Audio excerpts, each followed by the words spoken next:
तुम ही हो जो मुझसे न होते खफा, एक तुम ही हो जो मुझसे न होते खफा।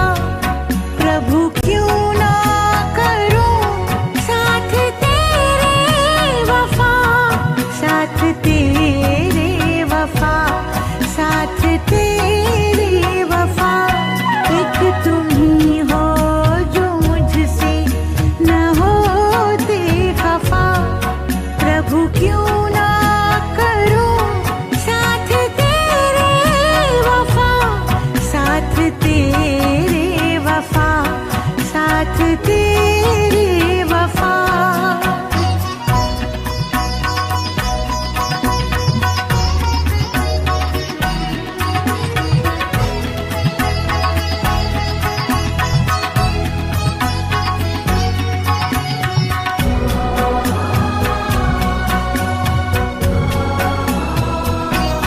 एक तुमने मुझको लगाया गले, एक तुमने मुझको लगाया गले। जिंदगी में तुम ही मेरे संग संग चले, एक तुमने मुझको लगाया गले। जिंदगी में तुम ही मेरे संग संग चले। तुमने मुझको निकाला है उस दौर से, तुमने मुझको निकाला है उस दौर से। जब लगी चोट दिल को बड़े जोर से, हाथ थामा है तुमने, हाथ थामा है तुमने मेरा हर दफा, हाथ थामा है तुमने मेरा हर दफा। प्रभु क्यों ना करूं साथ तेरे वफा, साथ तेरे वफा, साथ तेरे वफा। ओम शांति। Good morning. 30 मार्च 2022 प्रातः मुरली। मीठे बच्चे, तुम बाप के बने हो इस दुनिया से मरने के लिए। ऐसी अवस्था पक्की करो जो अंत में बाप के सिवाय कोई भी याद न आए। प्रश्न: सबसे तीखी आग कौन सी है जो सारी दुनिया को इस समय लगी हुई है? उसको बुझाने का तरीका सुनाओ। उत्तर: सारी दुनिया में इस समय काम की आग लगी हुई है। यह आग सबसे तीखी है।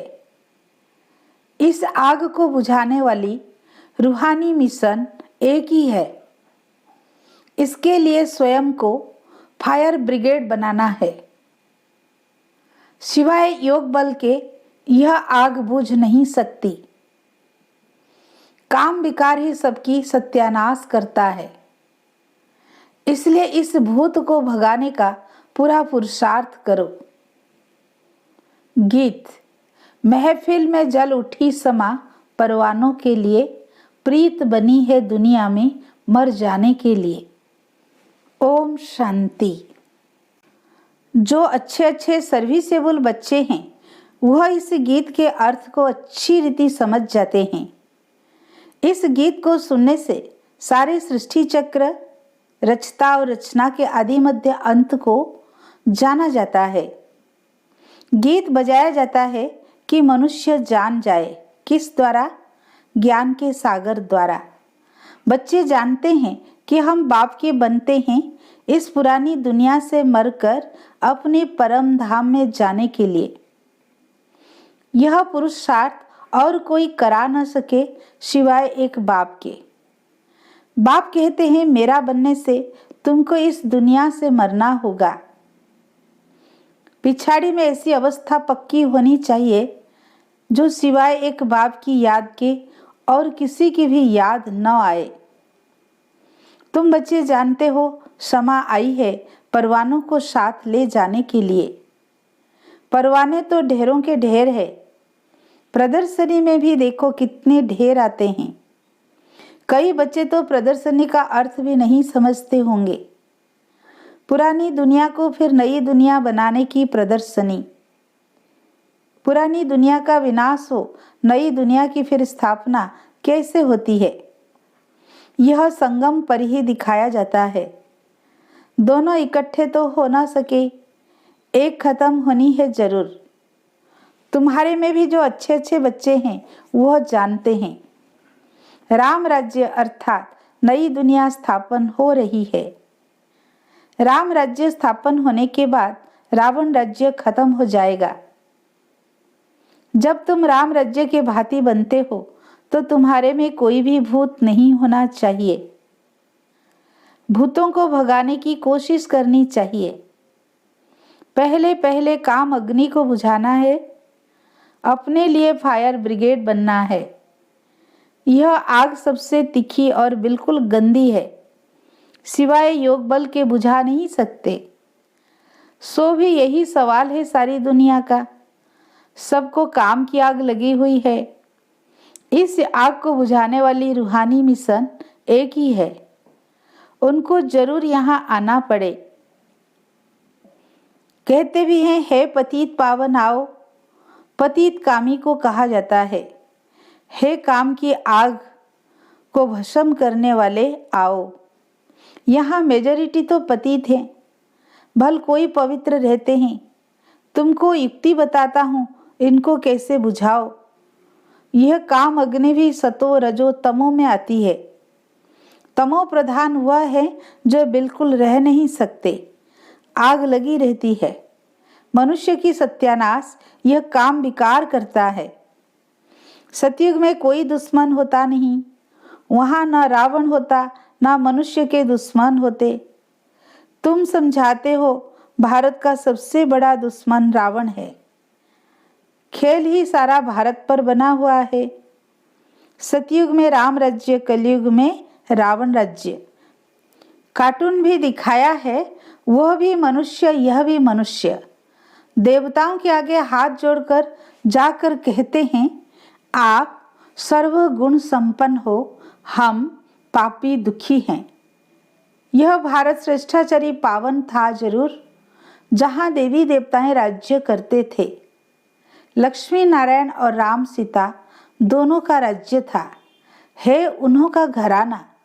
प्रजा का भी चित्र तो नहीं बनाएंगे। अब बाप कितना सहज करके समझाते हैं। समझाकर फिर कहते हैं, बुद्धि में धारणा होती है ना, जैसे मेरी बुद्धि में धारणा है। झाड़ ड्रामा की नॉलेज हमारे पास है, इसीलिए मुझे ज्ञान का सागर कहते हैं। सृष्टि के आदि मध्य अंत का ज्ञान मेरे पास है।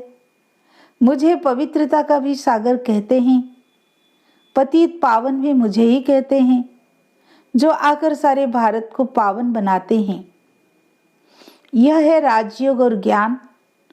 बारिस्टरी पढ़ते हैं, उनको कहेंगे बारिस्टरी योग, क्योंकि उस पढ़ाई से ही बारिस्टर बन जाते हैं। यह बाप कहते हैं, तुम बच्चों को आकर राजयोग सिखाता हूँ। राजाएं भी सब भगवान को याद करते हैं। भगवान से क्या मिलेगा? जरूर स्वर्ग का वर्षा मिलना चाहिए।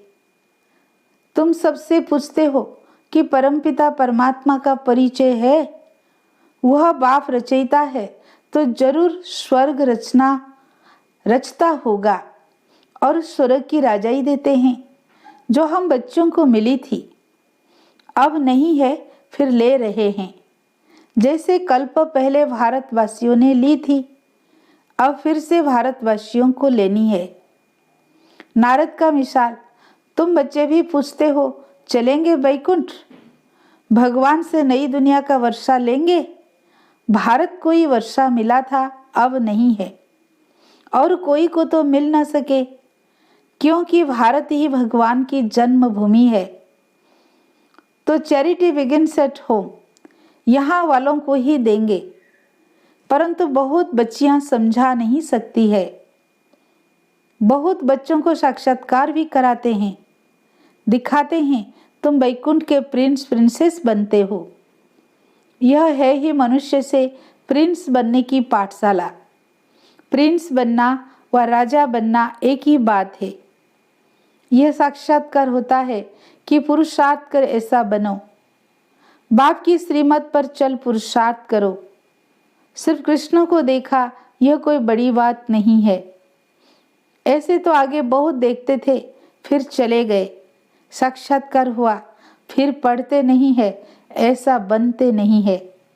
इतना पुरुषार्थ नहीं करते क्योंकि भूतों का वार है। देह अभिमान का कड़ा भूत है। बुद्धि में रहना चाहिए कि खेल पूरा होता है। हमने 84 जन्मों का पाठ पूरा किया। अब हम यह पुराना चोला छोड़ता हूँ। यह भी सिर्फ याद पड़ जाए तो अहोभाग्य, खुशी का पारा चढ़ा रहे। अब हम जाते हैं वापिस मुक्ति धाम में। यह किसी की भी बुद्धि में नहीं बैठ सकता।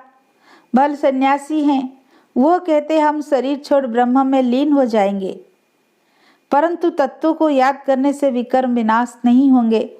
तो जो जा सकते हैं, ले जाने वाला है ही एक राम, सभी बच्चों को ले जाएगा। आप ही तो कोई जा नहीं सकता। पुरुषार्थ करते हैं क्योंकि इस दुनिया में रहना अच्छा नहीं लगता। कोई फिर कहते हैं हम इस नाटक में आए ही नहीं। अनेक मत मतांतर है। गुरु गोसाई आदि करोड़ों की अंदाज में हैं। सबकी अपनी अपनी मत है। भल कहते हैं आपका ज्ञान बहुत अच्छा है, बाहर गए और खलास। आते तो बहुत हैं, परंतु उनकी तकदीर में नहीं है।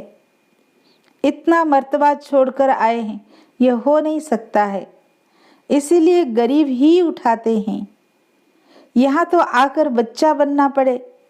कोई सन्यासी गुरु इतने सब फॉलोअर्स को छोड़ आए, बड़ा मुश्किल है। सो भी यह प्रवृत्ति मार्ग, मेल फीमेल दोनों को इकट्ठा रहना पड़े। निश्चय बुद्धि वालों की झट परीक्षा ली जाती है। देखिए, गुरु बनना छोड़ते हैं, बाबा का बनना पड़ता है ना। बाबा किसी को भी समझाने का सहज उपाय भी समझाते हैं। सिर्फ पूछना है, परमपिता परमात्मा से तुम्हारा क्या संबंध है? वह जरूर मुक्ति, जीवन मुक्ति देंगे। मनुष्य मनुष्य को दे न सके। बाबा से वर्षा लेने के लिए आकर सीखना पड़े। श्रीमत जो कहेगी सो करेंगे। पहले पहले निश्चय बुद्धि चाहिए, फिर श्रीमत जो मिले। पहले पहले परिचय ही बाप का देना है।